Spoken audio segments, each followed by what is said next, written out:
thank you for the opportunity to speak. Everything I'm going to talk about is joint work with Nick Sheridan.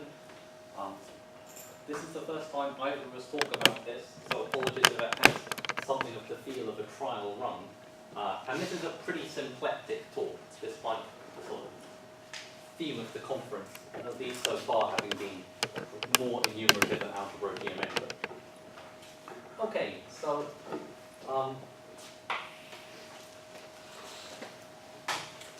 classifying Lagrangian submanifolds up to Hamiltonian isotopy is too difficult.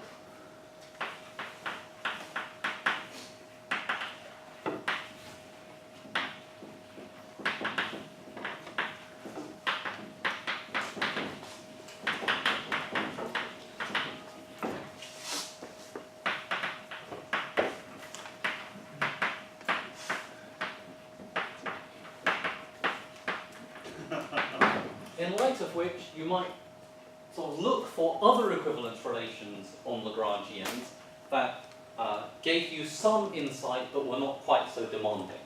And one weaker equivalence relation that's been studied somewhat in the literature is the notion of Lagrangian cobordism. So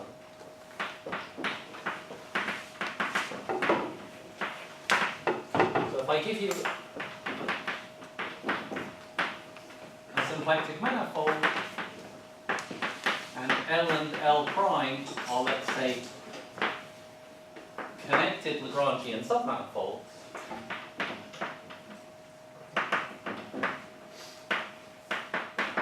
then we'll say they're Lagrangian coordinate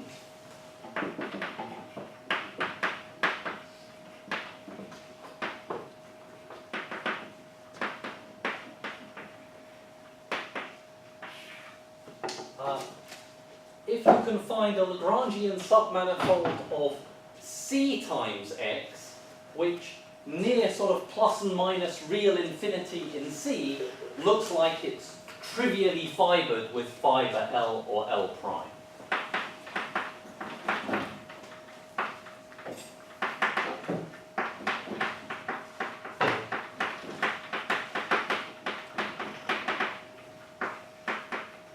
Outside a compact set, V agrees with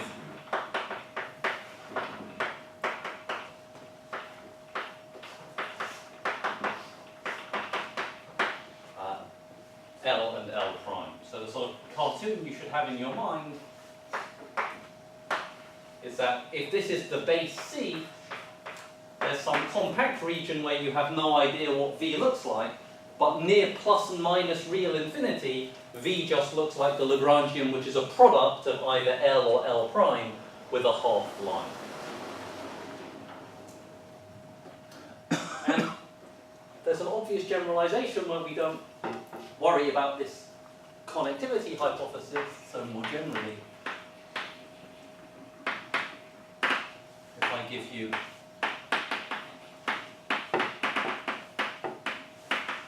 two collections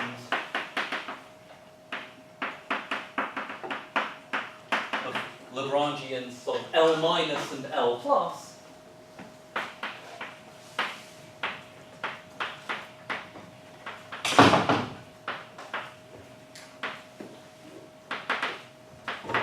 then a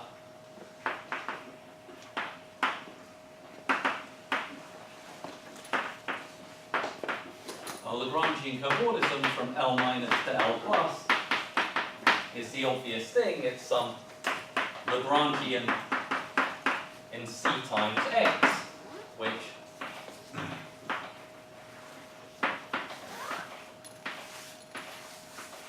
sort of has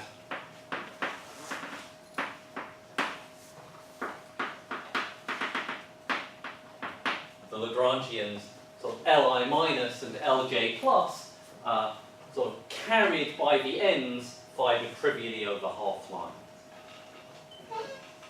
Okay, so this sort of definition is due to Arnold.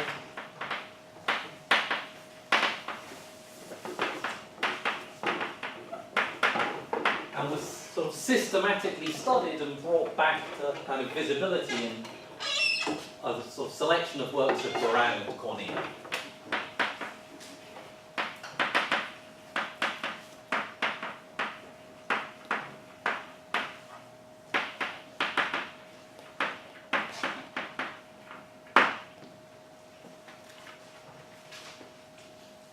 And let's give some examples of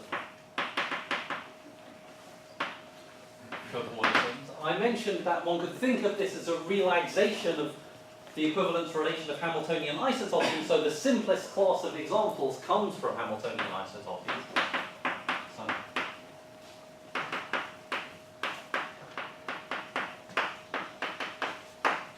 So if L and L prime are Hamiltonian isotopic,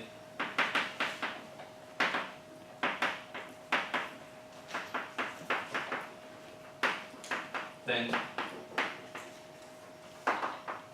there exists a Lagrangian cobordism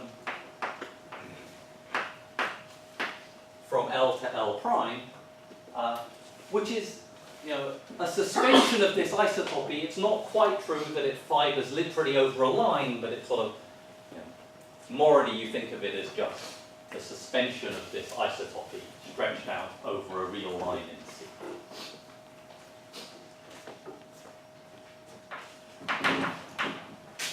The next sort of well-known class of cobordisms come from Lagrange surgery.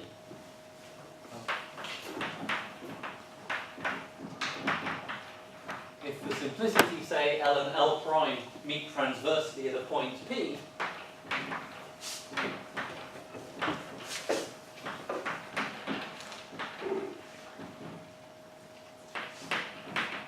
then there's a Lagrangian submanifold given by joining them by a one handle, topologically just the connect sum, L connect sum L prime, and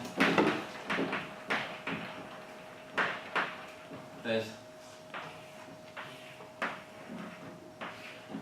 a cobordism between sort of the disjoint union of L and L prime and the surgery K. And so this shows that there are interesting and natural examples which have more than one end and which show that this relation on Lagrangians is not something that reduces to Hamiltonian isotopy. Actually, set up in this level of generality, cobordism is almost sort of purely topological. So,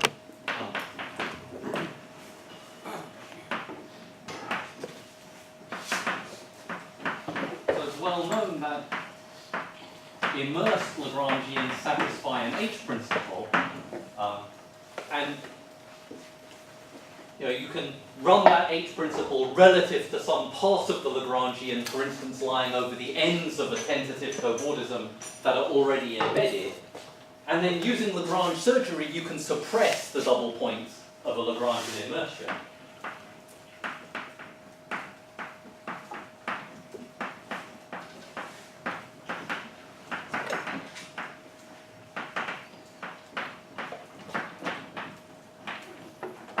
So if I just ask, is there some embedded Lagrange cobordism between two tuples of Lagrangians, that somehow reduces to homotopy theory.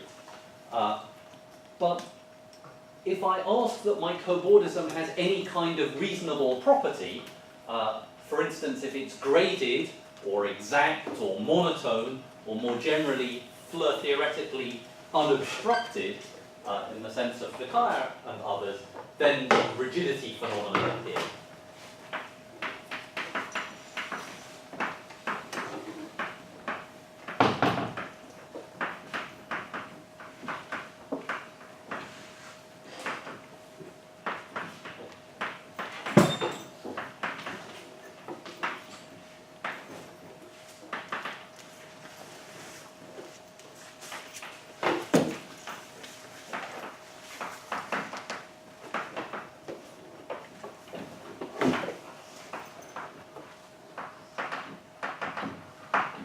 Becomes rigid in the sense that the sorts of obstructions to existence of embedded Lagrangians that are associated with holomorphic curve theory show up also in this setting.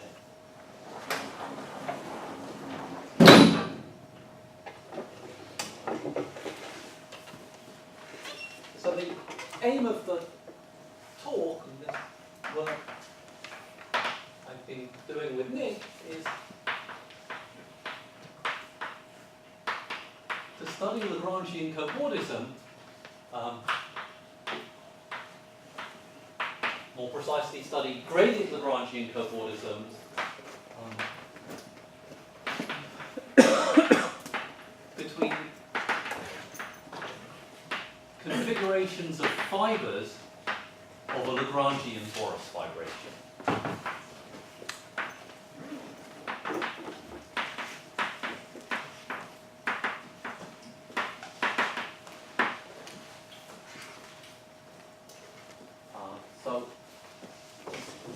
So that's sort of background. Let me.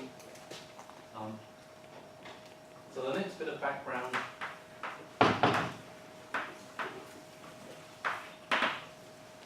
is to introduce some things about Lagrangian torus vibrations, and we're going to be interested in the simplest possible case in which there are no singular fibers. So the setting we're going to work in is the following.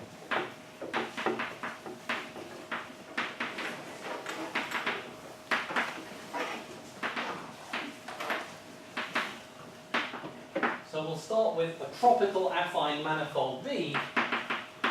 So in other words, a smooth manifold which has an atlas whose transition functions belong to the tropical affine group.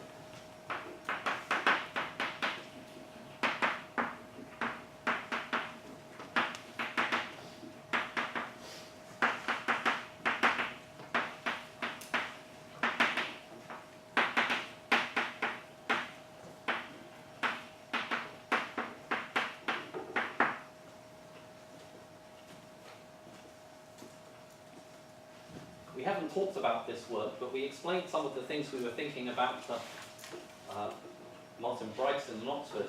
And he pointed out that we've been writing this semi-direct product sign the wrong way round for various kind of years. And then we looked at Mohammed's ICM paper and he had it the wrong way round too.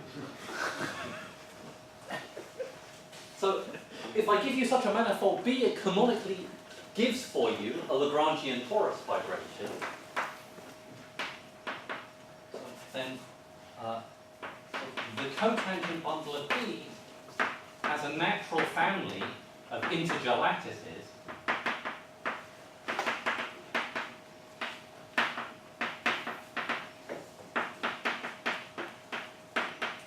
which are given by the differentials of functions with sort of integer slope.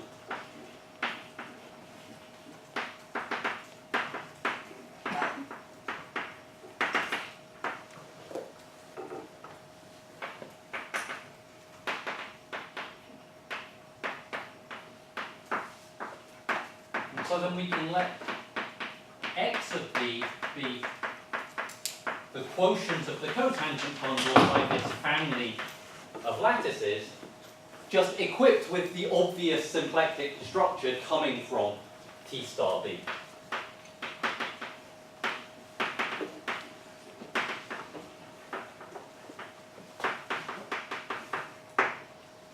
So then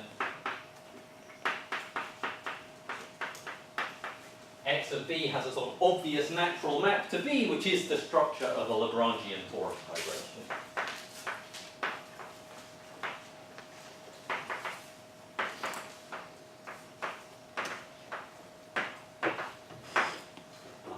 I think everything I'll say today would also work if I didn't use this particular symplectic form on this Lagrangian torus vibration. There are other symplectic structures, for instance, given by pulling back a form from the base, but for sort of definiteness, let's just use this standard structure.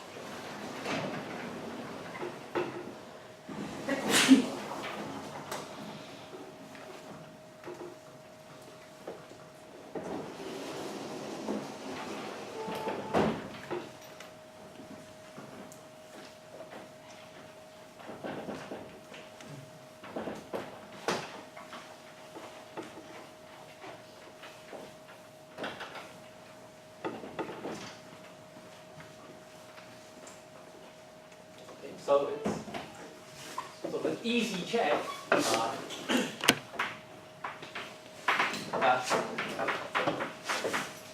the Chern loss of this manifold vanishes, and if f sub b is the Lagrangian torus fiber over some point point of the base, then this is a Lagrangian with vanishing Maslov class. It's actually special Lagrangian of phase 0 for a sort of natural holomorphic volume form that you can write down.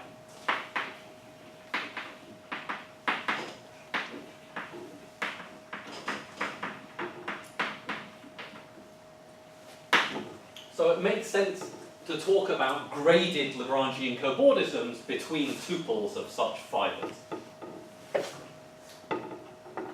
So let's make the following definition. And this definition is going to be a variant of the kinds of cobordism group studied by Baran and Cornea, but it will differ in one kind of essential respect. That is maybe the main insight of the talk, that this is the right thing to do, and as always when I work on anything, the insight's due to Seidel.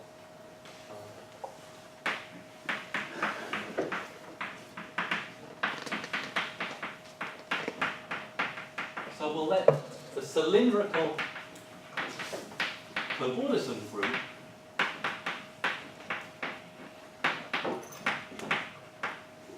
of fibers in XB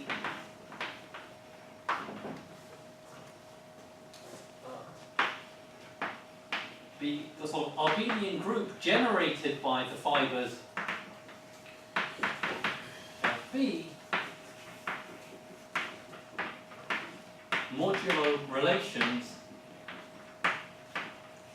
from graded Lagrangian cobordisms, but not in C times X, but in C star times X.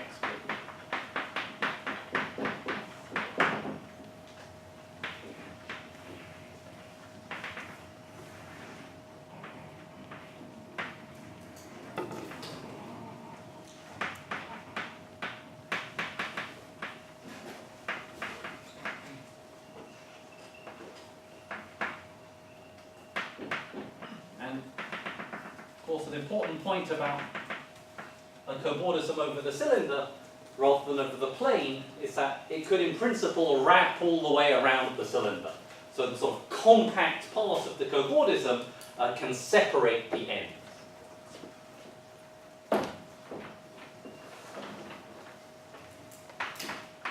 A remark, a Lagrangian cobordism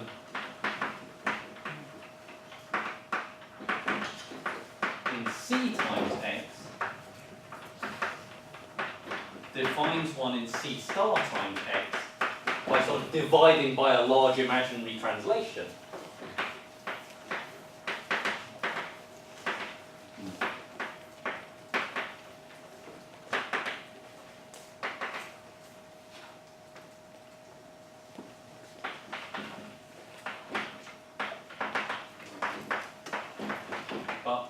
There's sort of no natural map from what you might regard as the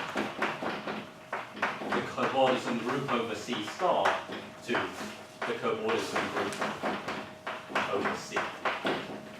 There's only a map somehow in one direction.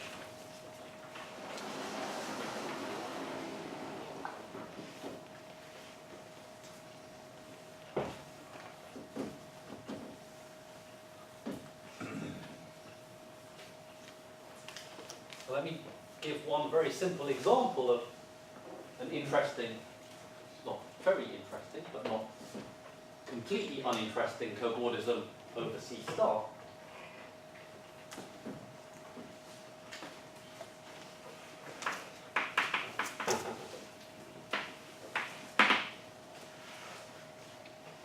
So let's take B to be the circle, R mod Z, that's a pretty simple tropical manifold. So X of B to B is just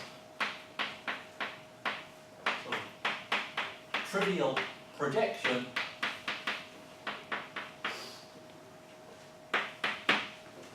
from the two torus down to the circle.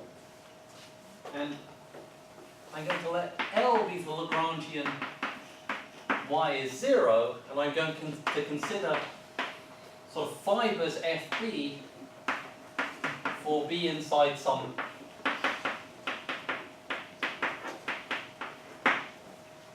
tuple of 4 points in the circle. So if I take this y equals 0 curve, and I take 2 fibers of this Lagrangian fibration, and I imagine doing the surgery,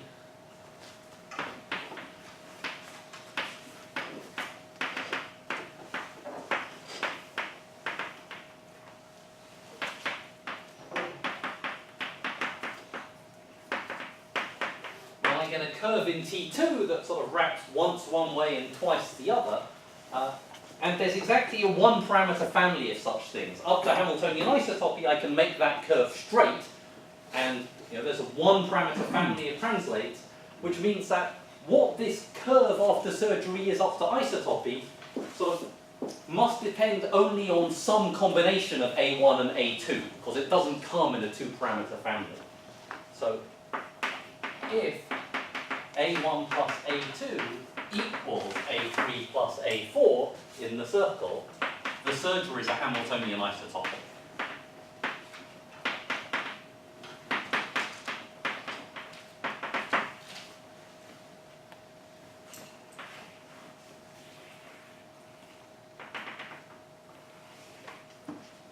Well, what that means is there's a Lagrangian cobordism that looks like this. You have 2 fibers FA1 and FA2 here, and then we've said that you can do Lagrangian surgery, and what you feed out is the thing that you're doing surgery with. Let's call this, we call this thing L, and the other thing is the result of surgery. This is L connects on FA1 connects on FA2, and this thing is sort of Hamiltonian isotopic to L connects on FA3 connects on FA4, and we said Hamiltonian isotopies induce cobordisms. But if you actually keep track of what that looks like, the other copy of L here comes out at the bottom. And in order to build this cobordism, you need to wrap something around the base of the cylinder. So here we have this, and then we have the other surgery region. Here we have FA3 and FA4, and here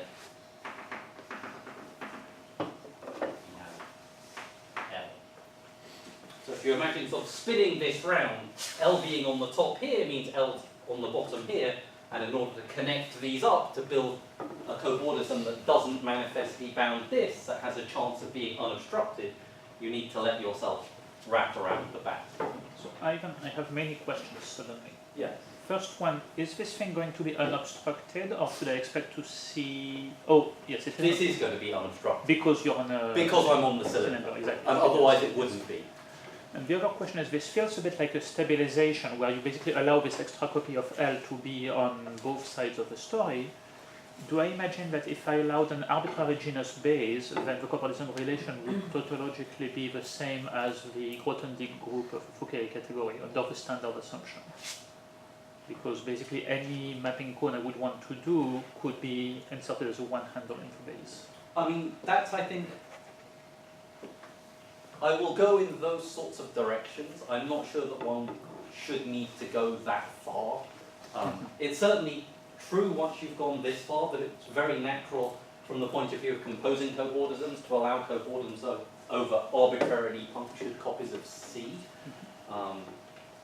But in any case here, you don't have a good... I mean, this is clearly more flexible than... This is certainly more flexible. But you don't know whether this is the same as just wiki. Or is RMA spoiling your punchline? I mean, no, you're not spoiling the punchline. The punchline will be to ask questions in that direction. Okay. So, just as an exercise in this case, there's no cobordism over C from FA1 disjoint union FA2 to FA3 disjoint union FA4. So if you just want these to be the ends, not only does this construction work over C star, but if you throw in additional Lagrangians, like an L on each side, you can build something over C. That's actually at least the direct way you build it obstructed, which this one isn't. If you really wanted these to be the actual ends, then there's just nothing. So again, when you say there's no cobordism there, you mean graded unobstructed? No, I mean if you really want, yeah, sure, unobstructed. Yeah. Okay. You actually don't even need graded there, but I mean unobstructed.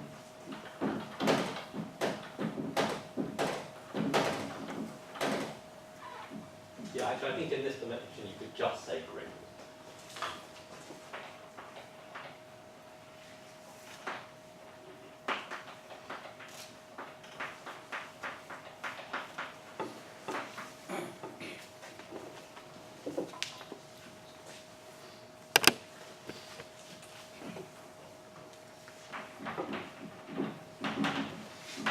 Okay, so I should state some results, and to do so, I just want to give a little bit of tropical background. So,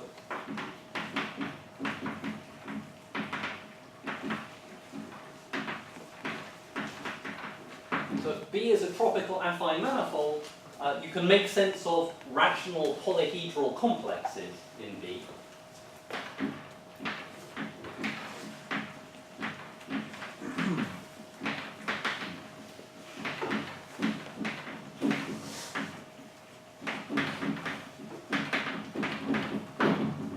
Already observed, you understand what it means for a function to have integer slope in defining these lattices, so similarly you understand what it means for something to have rational slope.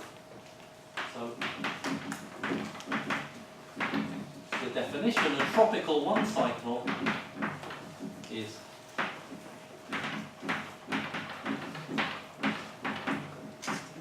a weighted balanced rational polyhedral complex of dimension 1.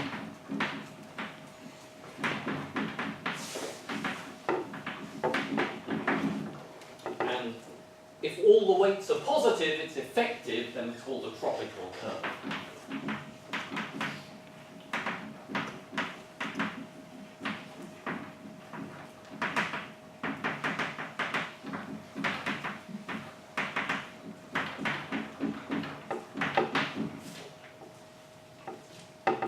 So this is the sort of standard kind of picture, and balanced means that the sum of the vectors multiplied by the weights at each vertex vanishes, where the vectors are the unique vectors that point into the edge. For all vertices V, the sum of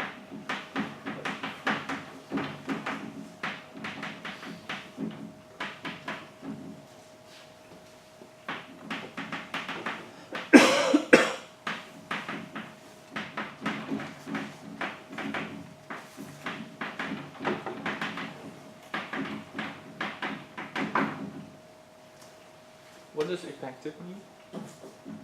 if all weights are positive. The cycle is effective. And the other thing I want to recall is that one simple source of tropical affine manifolds is to think about tropical affine tori generalizing out S1. So if N is a matrix in GL N bar,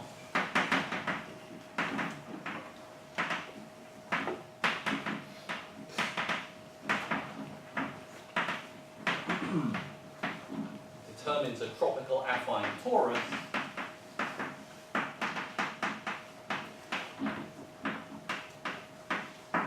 given by dividing by the lattice given by the columns, and a polarization on such a tropical torus is a class in the sort of first cohomology of B with coefficients in this sheaf of lattices given by the integral cotangent vectors. So this you can check is actually the same as homomorphisms from the homology of B to the global sections of this sheaf of lattices. And we want, from that point of view, there's an obvious pairing. If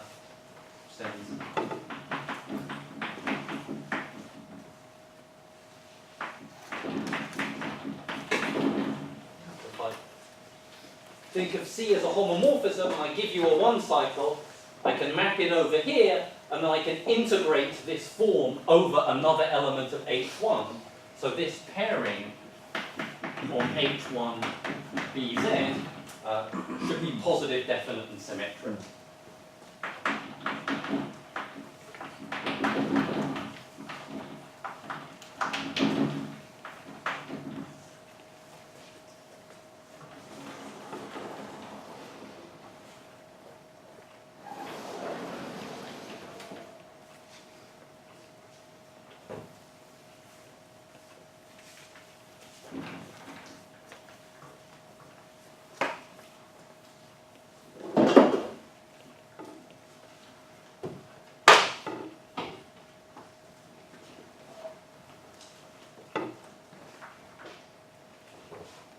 The next thing I want to say is that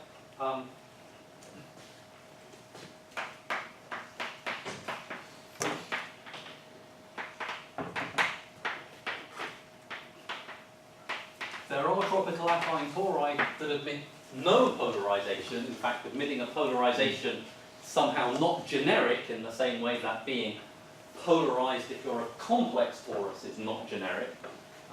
Then B contains no tropical curve.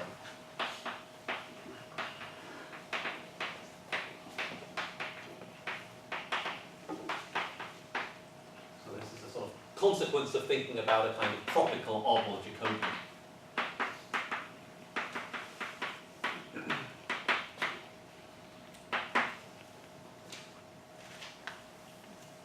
And the last thing I want to mention, define, is that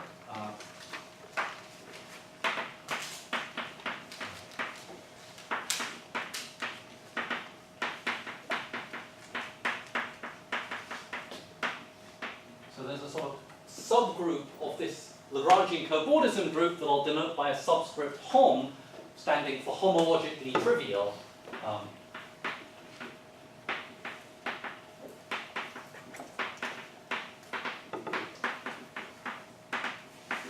So this is the subgroup generated by differences of fibers.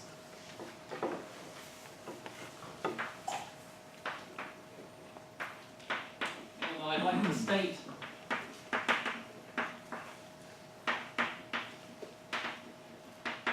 two results, one pertaining to obstructions to the existence of cobordisms and one pertaining to constructions of cobordisms. So the obstruction result is the following. Can I ask a quick question? Sorry, I missed this.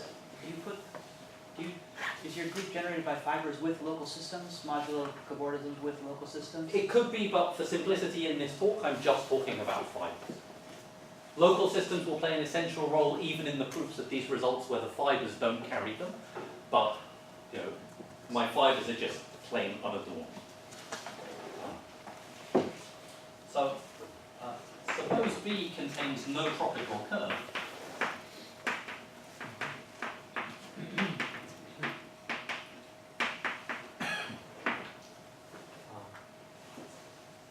And let's start with two configurations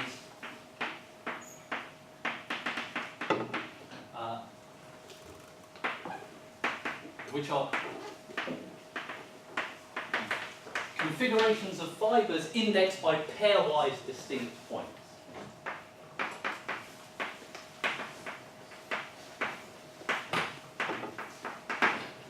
And then there's no unobstructed graded cobordism between the corresponding fibers.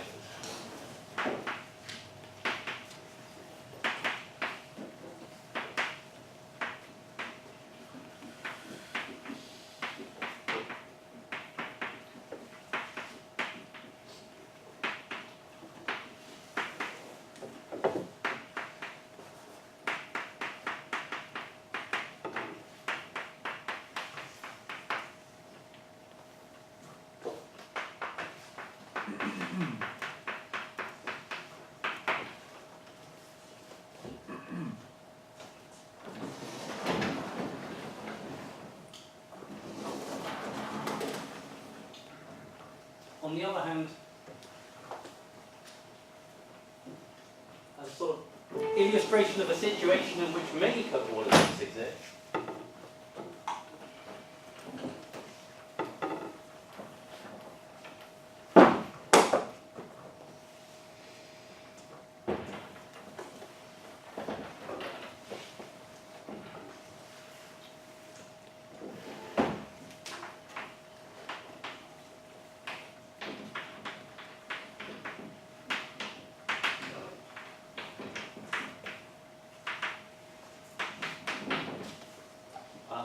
Suppose I take a polarized tropical affine torus.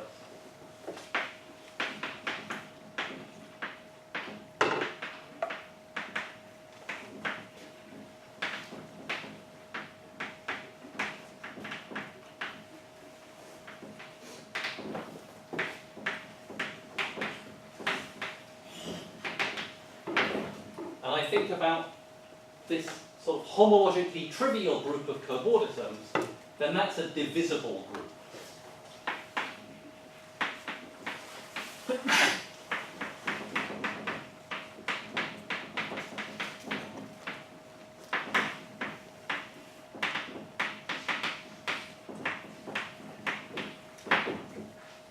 What does that mean? I mean, every element has an nth root for every n. It's like the rationalist.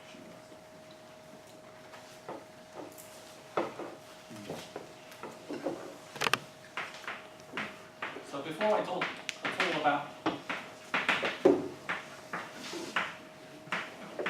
how these things are proved, let me make some connection to ideas at least around mirror symmetry, give some motivation and context. So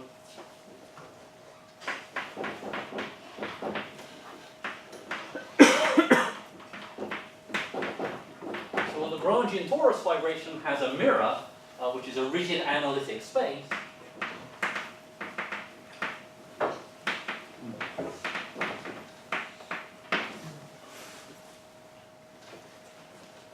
And the theorem should be compared to the following.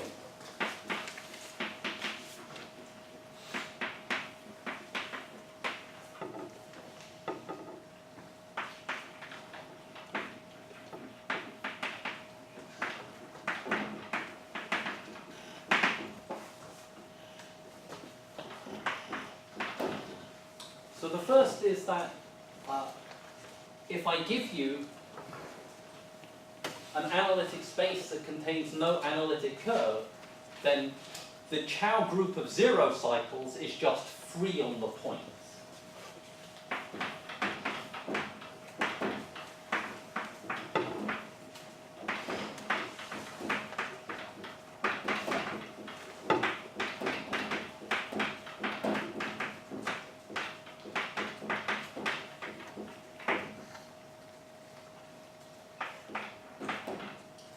And the second is that if Y is projective, which in particular means it contains a wealth of curves,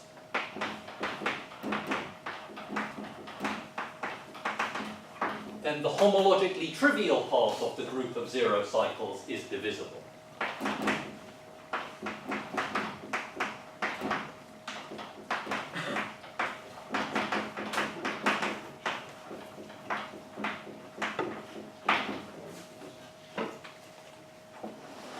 Say a little bit about what this analytic space is and remind people, if they haven't thought about it recently, what the Chow group is.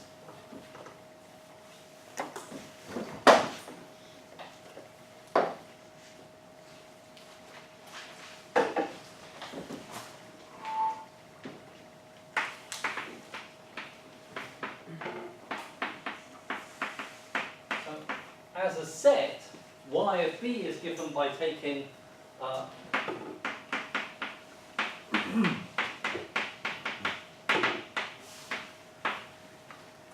all the U lambda valued local systems on fibers of FB, where U lambda is the unitary Novikov ring.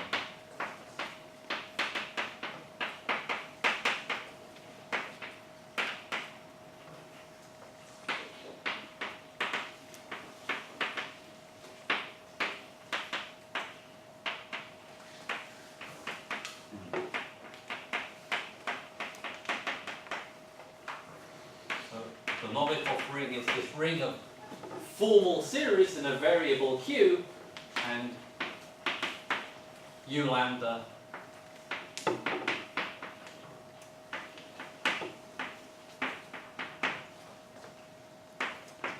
is the things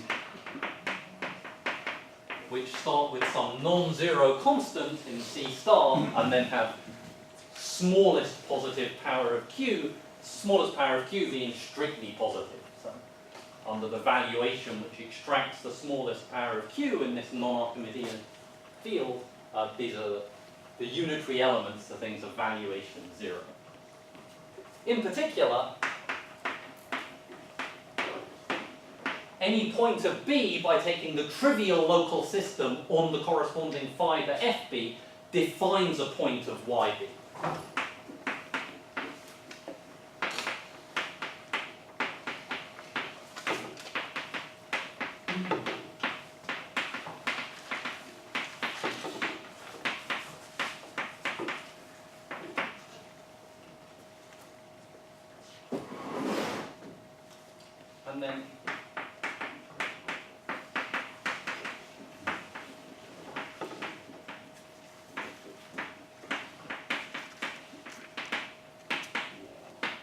And then the Chow group is the free group on points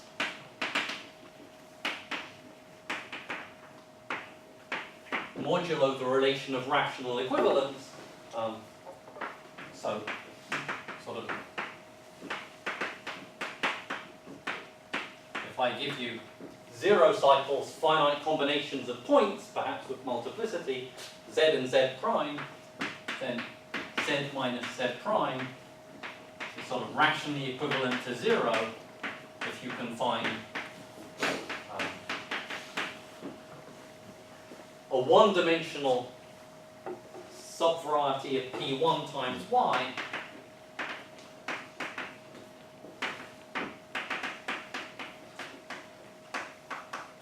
which meets the 0 and infinity fibers in z and z prime, or perhaps those plus some additional common effective 0 cycle.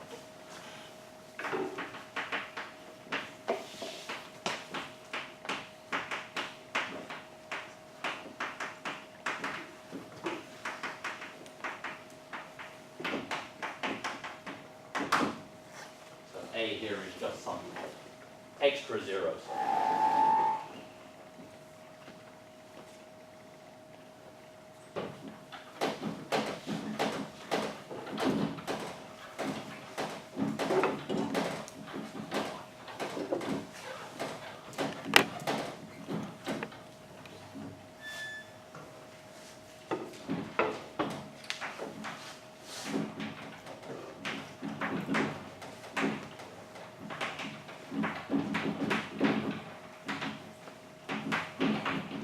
So, obviously I'm setting up an analogy, and the analogy, at least in some situations, can be made precise.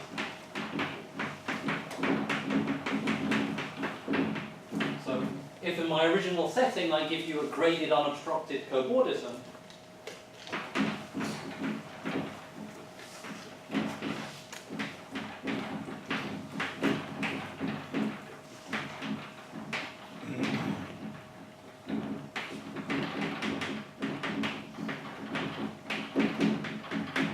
between fibers, which again, as in the first theorem, are pairwise distinct.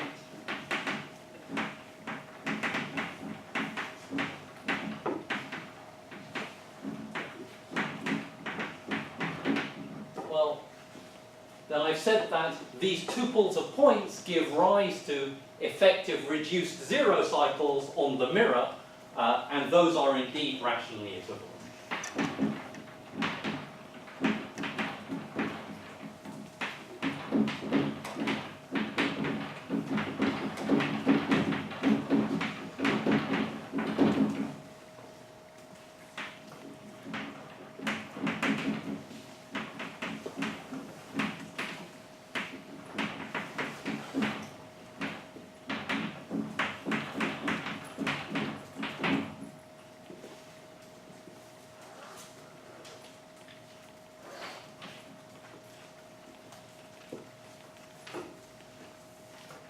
Okay, so I said that one reason people started studying Lagrangian cobordism was that it gave one a more tractable, at least potentially more tractable equivalence relation than Hamiltonian isotopy. But whilst that was perhaps the original motivation, fairly quickly Baran and Cornea understood that it also gave a way to geometrically think about the K-theory of the Fukaya category. So,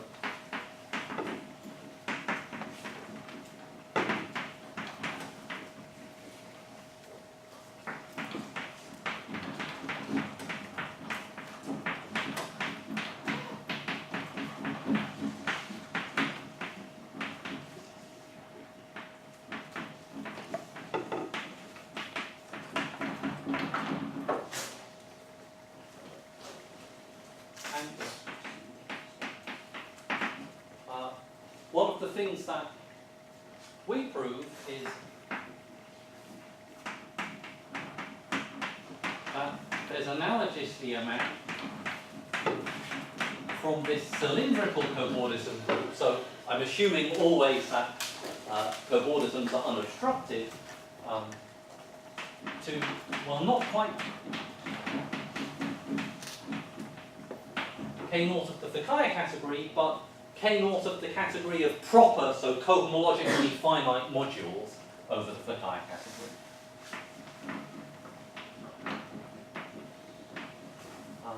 So in the case in which your symplectic manifold has an algebraic mirror, then this is the same. So if the Fukaya category is smooth and proper, this is the thing that usually shows up in mirror symmetry.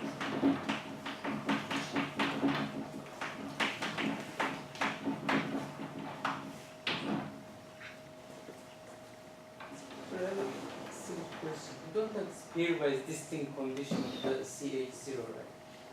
You don't need that. You don't need that. That's for technical reasons. If I get as far as the proof, you'll see why we need it. So in the setting of the first theorem I stated, we would conjecture that this cobordism group is free on the points, but we don't quite manage to prove that yet.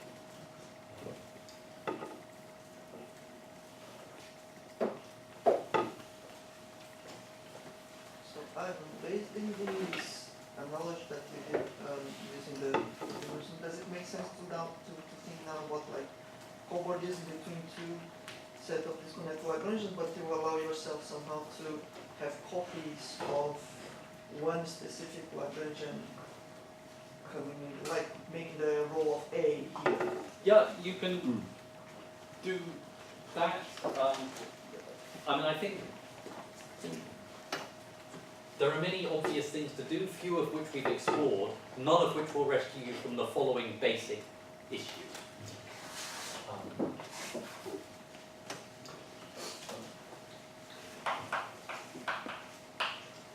But I mean, A is essentially what goes around the annulus in the base. Precisely. That's in some of them, taking care of passing to the cylinder.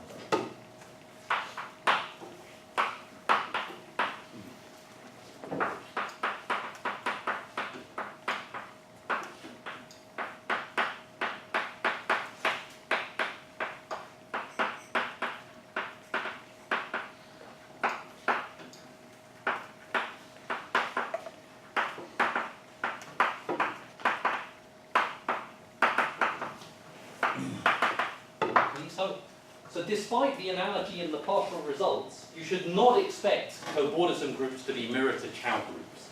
Okay, so the cobordism groups admit a natural map to the K-theory of modules over the Fukaya category under some polarizability, say, hypotheses, to the K-naught groups of the split-closed derived category. But the Chow ring does not map to K-naught of the derived category. The Chern character goes in the other direction, and the Chow ring maps to the associated gradient of the filtration that you get by thinking about the dimension of the support of sheaves. Okay, so you want to take a variety to the class of its structure sheaf, but O of V union W is not equal to OV plus OW in K-naught. They differ by the thing that comes from V intersect W.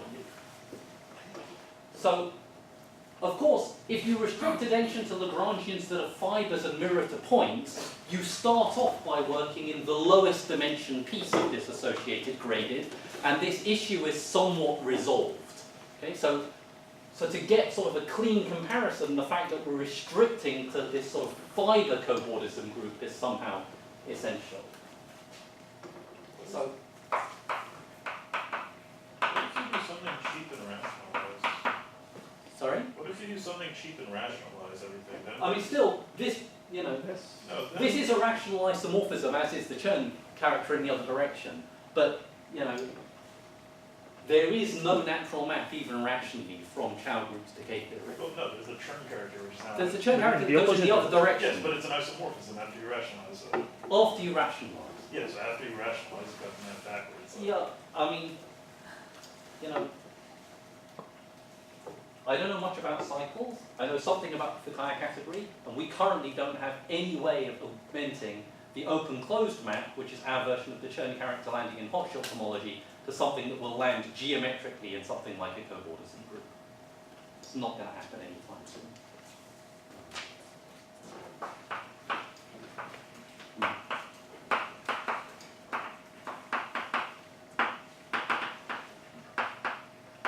Okay, and of course, what you can do is think about what these arguments actually do, and you can write down what the mirror to this cobordism group is, and it's something like, you know, elements of the derived category of sheaves on Y modulo relations that come from sheaves on P1 times Y, or more generally P1AB times Y, where you take any orbifold projective line, waist projective line with two weights. Okay, so you can write down what it is, but it's not like the Chow group.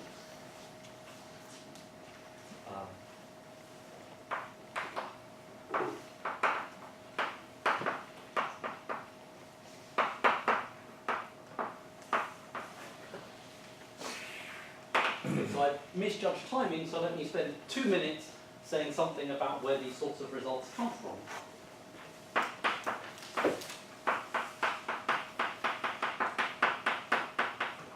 And they're not particularly difficult. At least the difficulty isn't in the Fleur theory, maybe, rather than teaching oneself tropical geometry. So,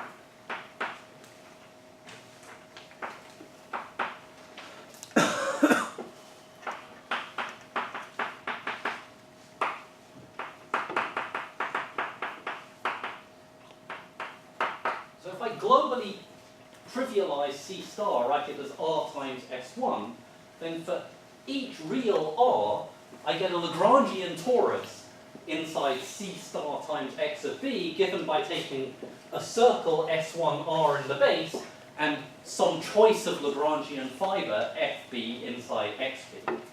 And I can consider the Fleur group given by the Fleur cohomology of S1R times FB equipped with some local system psi and the total space of my Lagrangian cobordism V. And I can associate to V epsilon V, which I can think of as the points RB and psi such that this Fleur cohomology is not zero.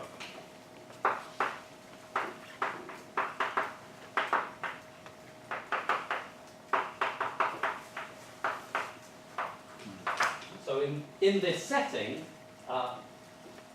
there's a sort of coherent sheaf associated to Lagrangians in XB, but similarly I can think of C star times XB as, you know, the symplectic manifold associated to the tropical manifold R times B, and I can take the support epsilon B of the corresponding family Fleur sheaf, and this naturally lives inside lambda star times Y of B.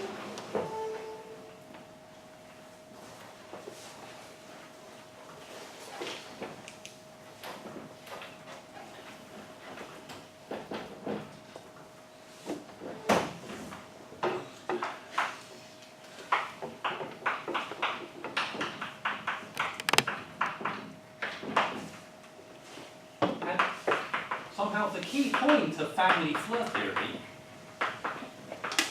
following what's nowadays mostly called the Foucault trick, and in this language developed systematically by Abu Zaid, is that the Floer differential varies analytically with parameters, which means that this epsilon v is analytic.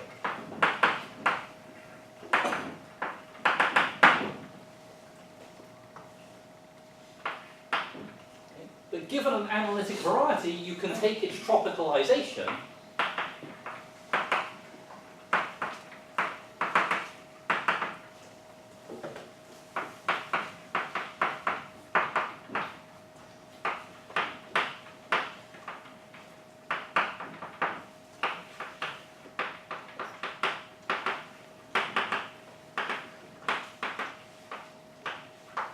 that gives you a rational polyhedral complex which you would expect to be one-dimensional near the ends of R.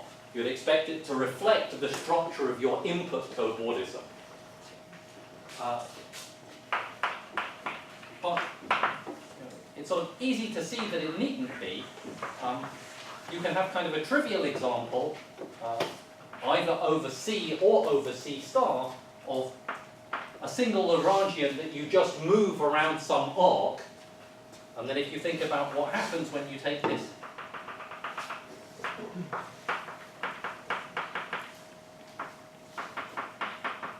family Floer sheaf, well, if the fibre you put here, this FB prime, is not the same as the fibre that's carried around this arc, then these things are just disjoint. If they are the same, then these two Lagrangians meet cleanly in two copies of FB, and the obvious strip in the base just kills the Floer complex.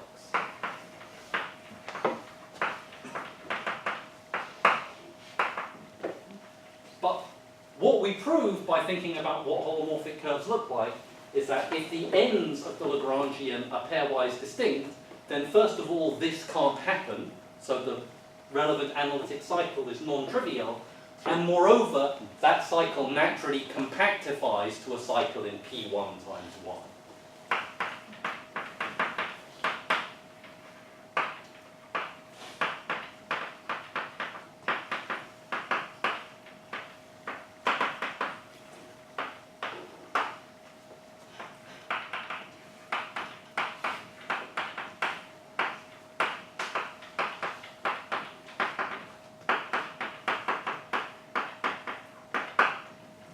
And the heart of that is a picture that's well known already from ideas in planar Lagrangian cobordism. So we have some, I'll only take one more minute, Denise, sorry. We have some Lagrangian cobordism here, we have some collection of ends, which we're assuming are distinct. We have some test Lagrangian from the base with which we're doing Floer cohomology, and holomorphic curves can somehow only move down in one direction by thinking about the open mapping theorem in the base. So what we actually do is take a variable which corresponds to the holonomy of the local system in the base direction S1 of this test torus, solve for holonomies in the other directions of this fibre, and the power series that arise are somehow only positive in this base direction, which means you can set it to 0. And setting this base holonomy direction to 0 is exactly filling in over 0 in P1.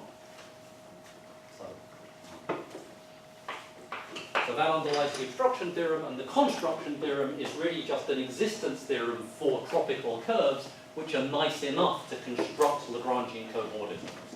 That's a different story. Thank you for your attention.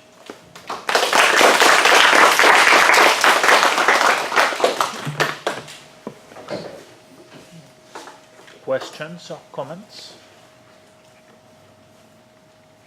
The mirror one is, comes with a potential. Does this potential of the star play any role in the symplectic side?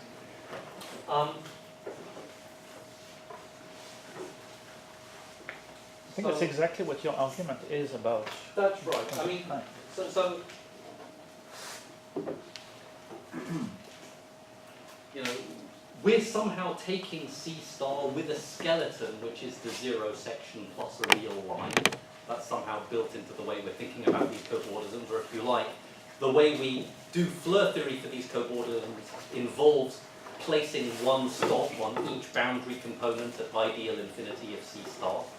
That reflects the standard potential on P1. In fact, when we prove this fact that you get a map to the K0 of modules over the chi category, it becomes natural to place more stops on the boundary components, mirror to the derived categories of sheaves on orbifold projective lines. So in some sense, in some cases, the cycles we build in P1 times Y are naturally the push forward of cycles in P1 AB times Y. So sort of a whole collection of versions of the category associated to C star arise, depending on how many ends the cobordisms have. Can you do anything to construct cycles that are not zero-dimensional? I mean, the cycles we're constructing aren't zero-dimensional except in the ends. We're constructing one-dimensional analytic cycles. I mean, the rational equivalence is between tuples of points. You can feed in any Lagrangians. You don't have to take fibers, and then the support of the family Floer sheet will have higher dimension, and you can take its tropicalization. I mean, that will give you some analytic cycle. You can take its tropicalization. Actually, the tropical geometers haven't proved the fundamental theorem of their subject in the analytic case, which is that they don't know the tropicalization of an analytic variety is balanced, except in dimension 1. That becomes an obstruction for actually doing anything. Would you expect some particularly interesting Lagrangian cobordism class for the case of K3? Yeah, so we've actually also worked on K3. That's another story. So what happens in K3 is that there is a mirror story to this Beauville-Voisin subring.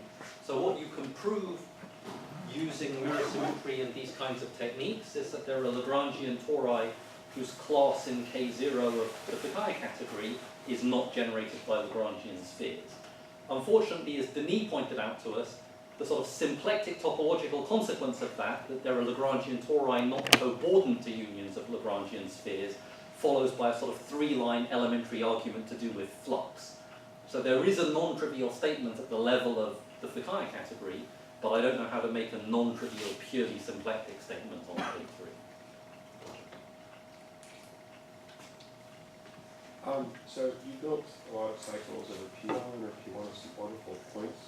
So if you choose your cobordism group to be over some sort of higher genus Riemann surface, would that correspond to building cycles over like a higher genus surface? Or I don't think so, because the mirror to a higher genus surface is not a higher genus that's surface. true. Right. I was just trying to wonder how you would kind of incorporate something like algebraic equivalence and rational equivalence in your story, but not immediately. Well, I guess there's this attractive work of Yankelekli and Aleksandr Polishchuk who've understood the mirrors to punctured Riemann surfaces with arbitrary configurations of stops on the boundary in terms of stachynodal curves. So one would expect, if you study the cobordism relation over general punctured Riemann surfaces, what you'll get will be, you know, equivalences governed by cycles on those stachynodal curves times P1. Then it would just be a question of relating within algebraic geometry how that compares to your usual notion of rational equivalence. I mean, in the same way, we can write down what the mirror to our cobordism group is. It's something that the algebraic geometers don't usually think about, and then you can wonder how does that relate to channel. Okay. Thank you. It becomes the more general Lagrangians, and if we filter this by the dimension of the base of the Lagrangian, can we get something? I mean, you already said this is not really analogous to the Chow group, but then the associated related would be analogous then? Right, I mean, you know, you could, you know, this associated gradient, I mean, you can filter the derived category by the dimension of support of sheaves, and you could choose in the presence of this Lagrangian torus vibration to filter the Fukaya category by the dimension of the support of the associated family Fleur sheaf. And the Chow groups really are the Grothendieck groups of sort of quotients in this filtered version of the derived category. But I don't know, that doesn't seem, you could do it, it doesn't particularly appeal to me as a route forwards. I don't think that's the right thing to do. I think the symplectic geometry gives you some natural equivalence relation, and the fact that it's not quite Chow rational equivalence is, okay, it isn't, it's whatever it is, and one should think about that. It's a free country. Well, less than so. Which one are you talking about? Any you care to name? Sweden looks pretty good. Okay. Let's thank Ivan again.